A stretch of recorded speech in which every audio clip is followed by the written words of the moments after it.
kemudian berpindah ke Pulau Kamabaka. Para pasukan revolusioner sedang berkumpul setelah kembalinya para komandan dari Marijoa. Betty mengatakan kepada Kuala agar tidak perlu mencebaskan Sabu karena dia pasti akan baik-baik saja. Kuala lalu menjawab, "Ya, setidaknya aku lega karena kalian semua baik-baik saja." Ivankov lalu berkata, "Itu benar, kita harus merayakan keajaiban ini." Morley lalu menjawab, "Dasar Sabu, dia tak akan kumaafkan karena sudah membuat kita semua cemas." Karasu lalu berkata jika dia percaya kepada Sabu.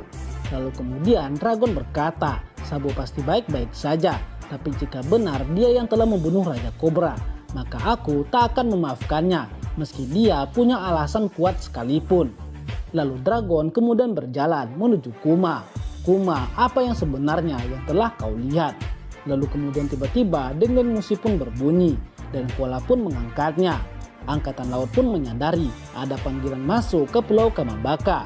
"Hei, itu mungkin Kaisar Api Sabu. Segera rekam dan lacak lokasinya." Dan kemudian Sabu berkata, "Halo Kuala, ini aku Sabu." Kemudian berpindah ke dunia baru di laut tak jauh dari Pulau Sphinx, kampung halaman Shirohige. Marco ternyata menumpang kapal Shanks ketika meninggalkan negeri Wano. Marco pun mengucapkan terima kasihnya karena telah diberikan tumpangan oleh Shanks. "Baiklah, terima kasih sudah mengantarku Akagami." Shanks selalu menjawab, Loh, kukira kau akan bergabung dengan kami Marco." Marco lalu menjawab, "Hahaha, jangan bicara yang bukan-bukan Akagami. Maaf saja, tapi aku sudah tak ingin menjadi pengasuh bajak laut lagi." Shanks selalu menjawab, "Hei, ayolah, aku ini bukan orang yang merepotkan kok." "Iya kan, Beck?" tanya Shanks pada Ben Beckman. Beckman lalu menjawab, "Kau itu merepotkan tahu." Para nakama Shanks pun tertawa karena jawaban Beck. Dan lalu Marco pun pamit kepada Shanks dan para nakamanya. "Yo, sampai jumpa lagi Akagami." Nah, kemudian flashback sedikit ke negeri Wano setelah Ryukyu kabur. Luffy dan para nakamanya sangat kaget saat Yamato tak jadi ikut bersama mereka. "Hah? Apa kau tak jadi ikut dengan kami Yamato? Ayolah, ayo kita jadi bajak laut bersama," ucap Luffy. Sanji pun setuju dengan Luffy. "Jangan begitu dong Yamatoku yang manis, ayo kita berlayar," ucap Sanji. Yamato lalu menjawab, "Kalian juga paham kan, negeri ini bisa selamat dari serangan manusia hutan tadi berkat haki seseorang yang sangat kuat. Kaido memang sudah tidak ada, tapi kali ini sepertinya orang-orang akan mulai menyerang negeri ini lagi. Aku tak bisa membiarkan itu terjadi. Mana bisa kita berpetualang sambil mencemaskan sesuatu. Menurutmu juga begitu kan?" tanya Yamato. "Aku sebenarnya ingin menjadi anggota kalian.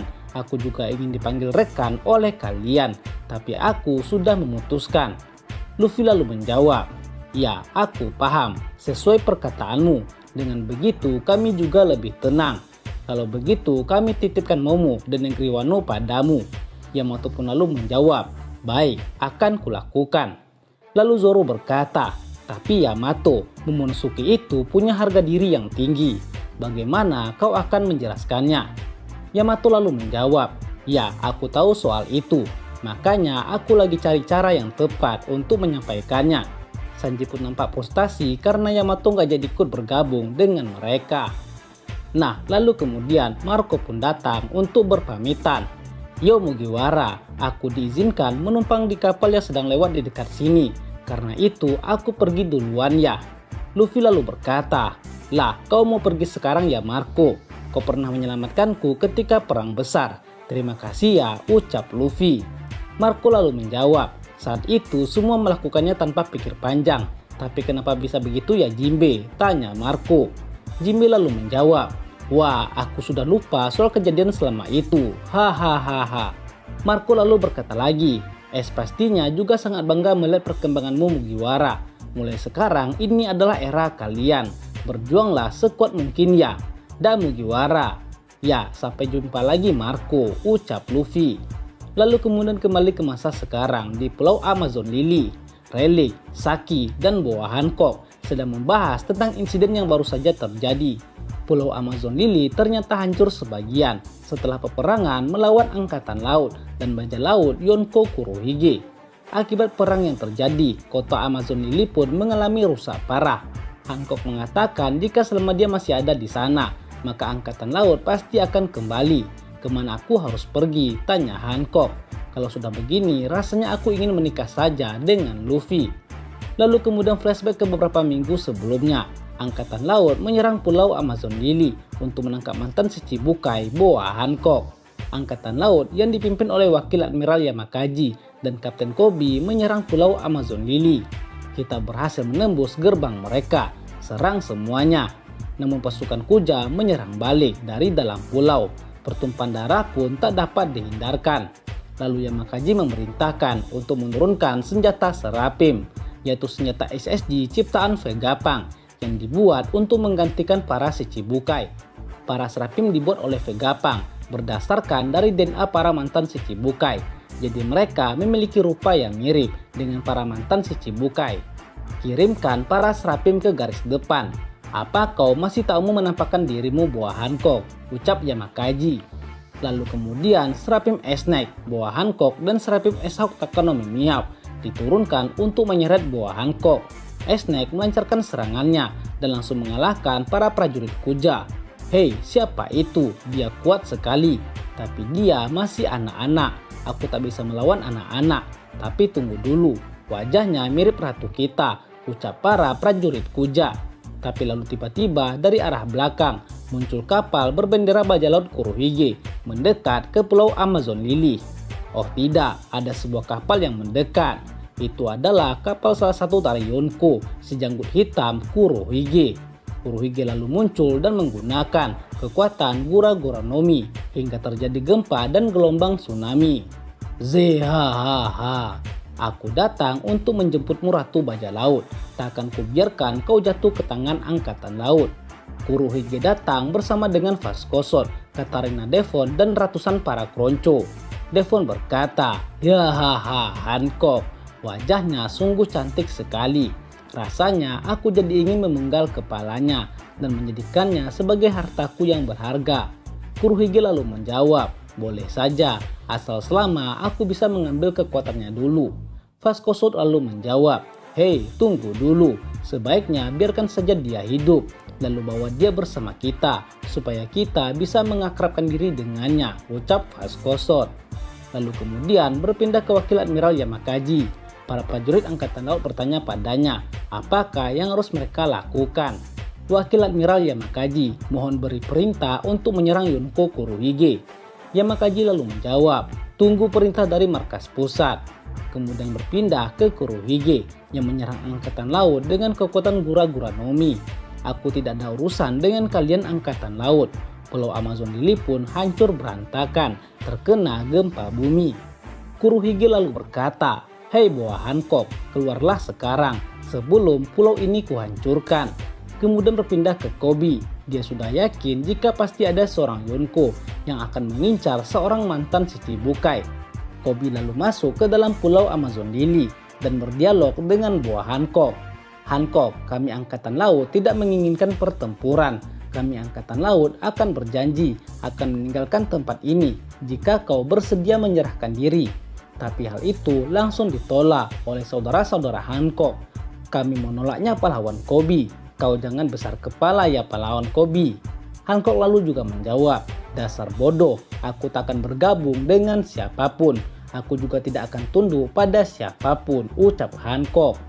Lalu kemudian berpindah lagi ke Kurohige. Para anak buahnya tiba-tiba minta tolong karena dibantai oleh Serapim. "Zah, tolong kami Komandan Tits. Serangan kami tak mempan terhadapnya. Bocah ini sangat kuat sekali," ucap para kronco Kurohige. Kurohige pun lalu melihat wujud Serapim untuk pertama kalinya. Mustahil, rambut putih, kulit coklat, dan juga sayap hitam. Jangan-jangan itu adalah SSG pemerintah. Tits pun bertarung melawan Serapim Mihawk yang menyerangnya. S-Hawk menggunakan pedangnya untuk menyerang Kurohige. Serangan pertama gagal mengenai Kurohige dan membuat Pulau Amazon Lily terbelah dua. Lalu serangan berikutnya Kurohige berhasil menahannya dengan haki. Dia sangat kaget dengan kekuatan para Serapim itu.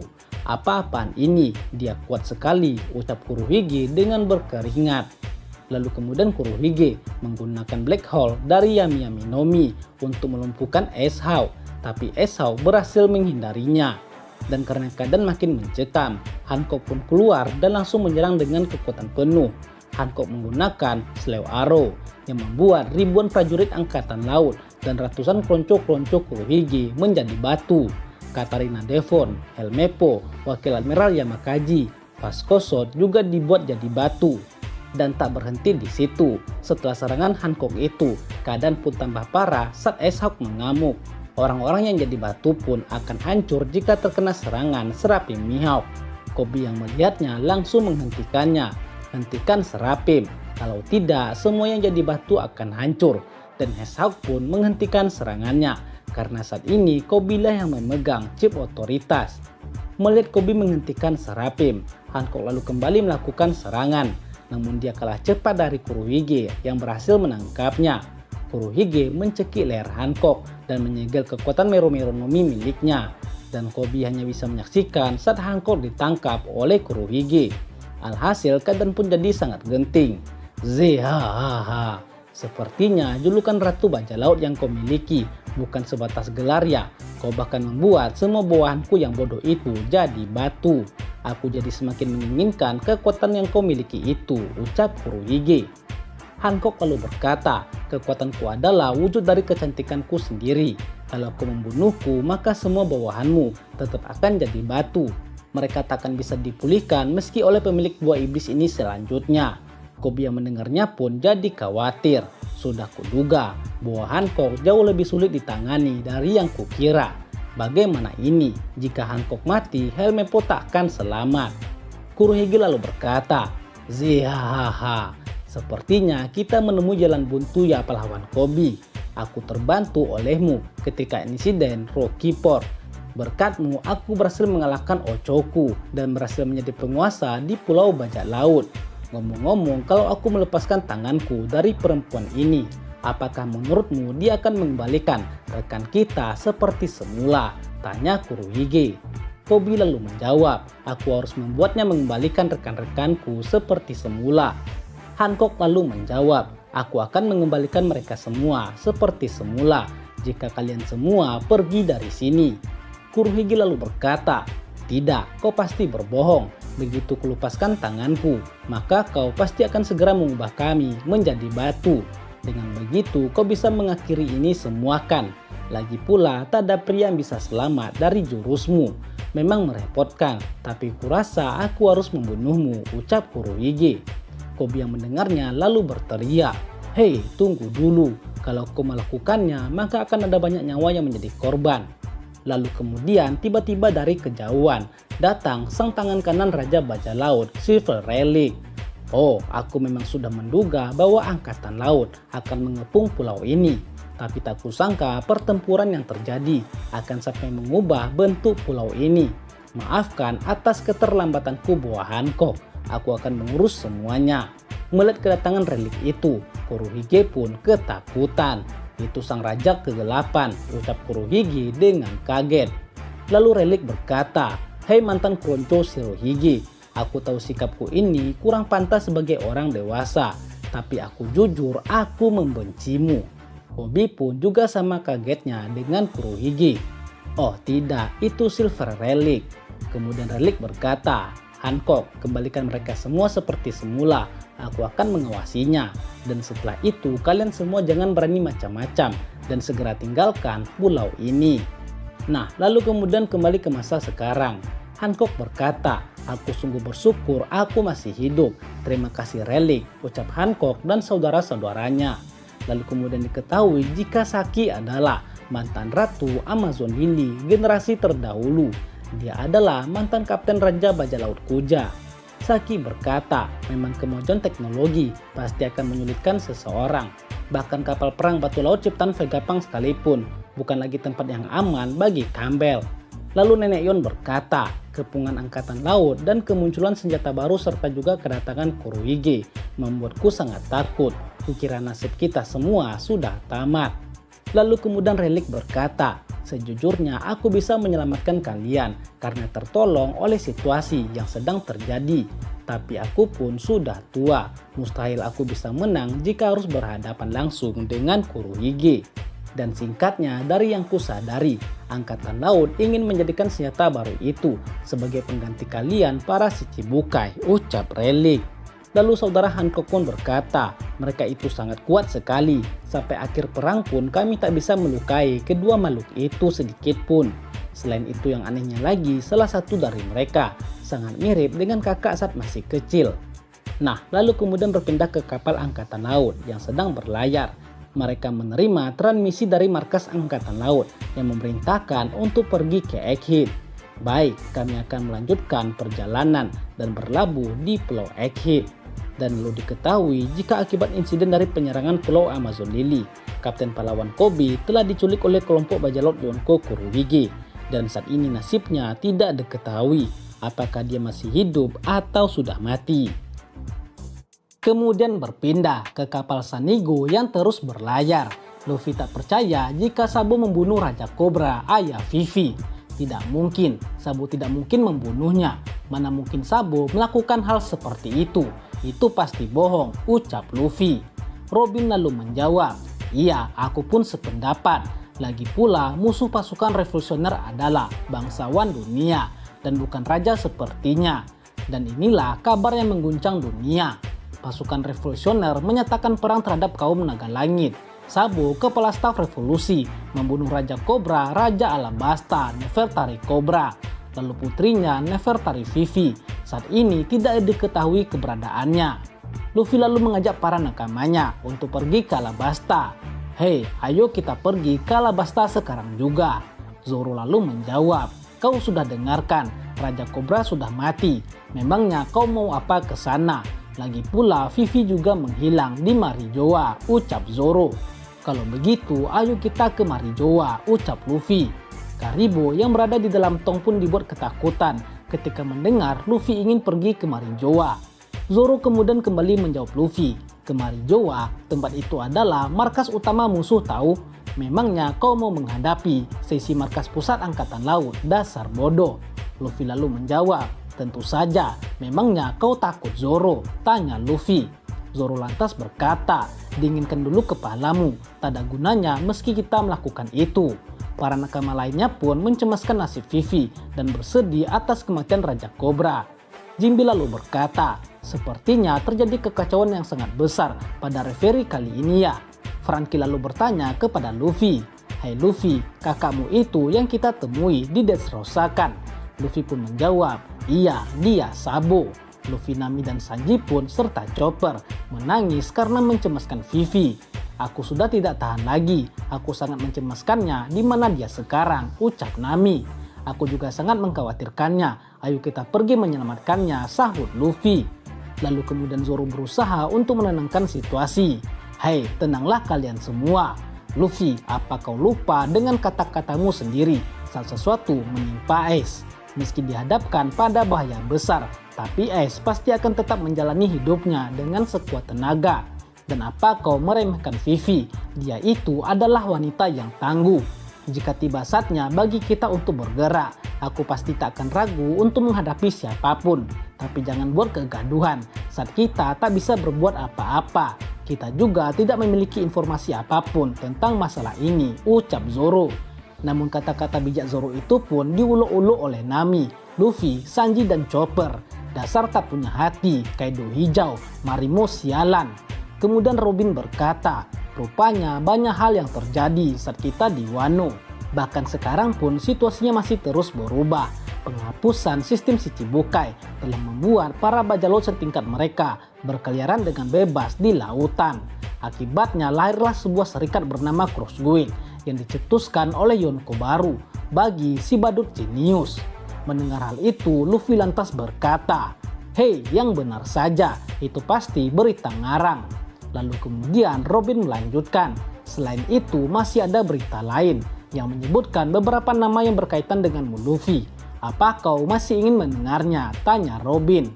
Luffy lalu menjawab, kuserahkan padamu. Pokoknya beritahukan saja kalau terjadi hal-hal yang gawat. Robin lalu tersenyum menjawabnya, baiklah kalau begitu, saat ini kepalamu pasti sudah dipenuhi oleh berbagai macam hal kan? Dan lalu kemudian Luffy berkata, yang pasti pelakunya bukan Sabo. Sabo tumbuh di keluarga yang mengekang, karena itulah dia ingin semua orang bisa hidup dengan bebas. Dulu kami bertiga membuat sebuah sumpah. Waktu itu aku bilang kalau aku akan jadi. Semua nakama pun terkejut mendengarnya. Hah? Tadi kau bilang apa? Itu mustahil. Mereka tak percaya dengan impian Luffy itu. Usopp berkata, "Hei, yang benar saja, itu bercanda kan?" Franky menjawab, "Wah, itu luar biasa, itu sungguh luar biasa." Sanji pun berkata, "Chopper, coba periksa kepalanya, pasti dia sudah tidak waras." Semuanya pun bereaksi macam-macam dan sangat kaget mengetahui impian Luffy.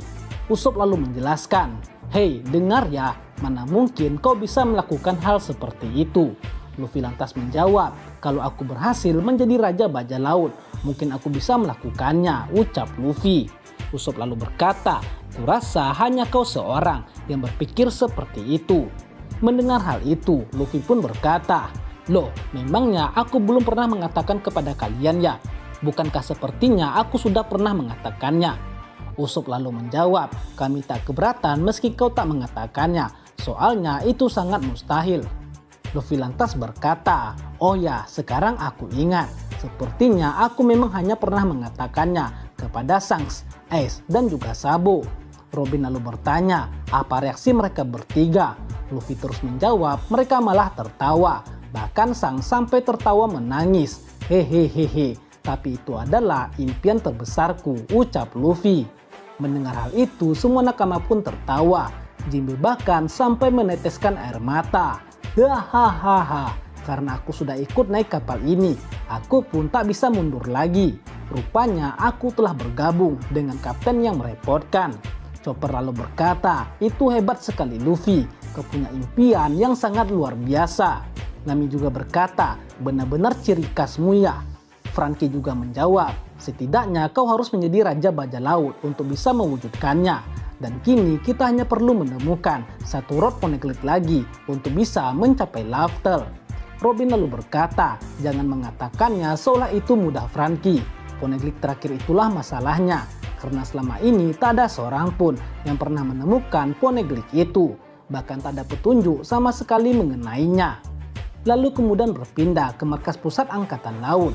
"Hei, ada transmisi masuk di kerajaan Kamabaka dari Kaisar Api Sabo. Di mana lokasinya? Pastikan kalian melacaknya," ucap salah satu petinggi. Lalu kemudian mereka menyadari jika itu adalah komunikasi darurat dan tak akan lama. Mereka pun segera melacak lokasinya. Dan lalu kemudian berpindah ke 5 tetua Gorosei di Marijoa, di mana para Gorosei juga mendengarkan para angkatan laut yang telah berhasil melacak lokasi Sabo. Mereka mendengar dan mengetahui jika Sabo berada di kerajaan Lulusia. Gorosei Saturnus berkata, "Lulusia?" Lalu Saint Marcus berkata, "Tak kusangka itu adalah salah satu dari 8 negara yang melakukan revolusi dan mengkudeta kerajaan. Dan ternyata itu adalah negara yang telah disusupi oleh Sabo." Lalu kemudian Gorosei Nasujuru berkata, "Oh, begitu rupanya." Kemudian Saint Jupiter berkata, "Sungguh pria yang bernasib malang." Lalu Gorosei Valkyrie menjawab, "Tidak, mungkin ini memang sudah takdir." Lalu kemudian berpindah ke kerajaan Kamabaka, markas sementara pasukan revolusioner.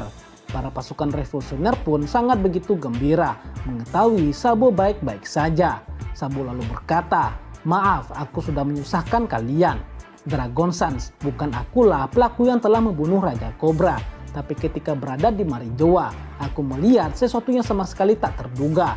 Kursi singgasana yang kosong yang berada di kastil Pange yang seharusnya tidak diduduki oleh Raja Dunia. Ternyata ada seseorang di sana." Dan lalu tepat ketika Sabo mengatakannya, tiba-tiba kerajaan Lulusia berubah menjadi mencekam. Awan hitam tiba-tiba menyelimuti seluruh kerajaan itu. Para penduduk pun sangat kebingungan dan juga kaget karena tiba-tiba perubahan cuaca di sana sangat tidak biasa. Dan lalu terlihat ada sesuatu yang muncul dari balik langit. Dan sesaat kemudian petaka bencana pun terjadi. Sebuah cahaya yang begitu terang pun langsung meledakkan Pulau Lulusia beserta semua isi-isinya. Semuanya pun lenyap dan musnah tersapu serangan mematikan itu. Dan diketahui jika senjata yang digunakan oleh penguasa dunia Im-sama untuk memusnahkan Lulusia adalah senjata Mother Flame ciptaan Vegapunk. lalu kemudian berpindah ke markas Angkatan Laut. Para prajurit yang sedang melacak lokasi Sabu diperintahkan untuk menghentikan pelacakan mereka. Mereka disuruh untuk memutuskan sambungan Denden Musi yang melacak lokasi Sabu. Divisi komunikasi, dengarkan baik-baik. Kalian sekarang tidak sedang menyadap apapun. Karena sejak awal negara yang bernama Kerajaan Lulusia tidak pernah ada. Dan lalu kemudian diperlihat kembali kehancuran Kerajaan Lulusia yang tak tersisa setelah terkena senjata Mother Flame menyerang mereka dari atas langit. Akibat kejadian itu, gempa laut pun terdeteksi di laut sebelah tenggara dan tsunami pun mulai menyebar ke seluruh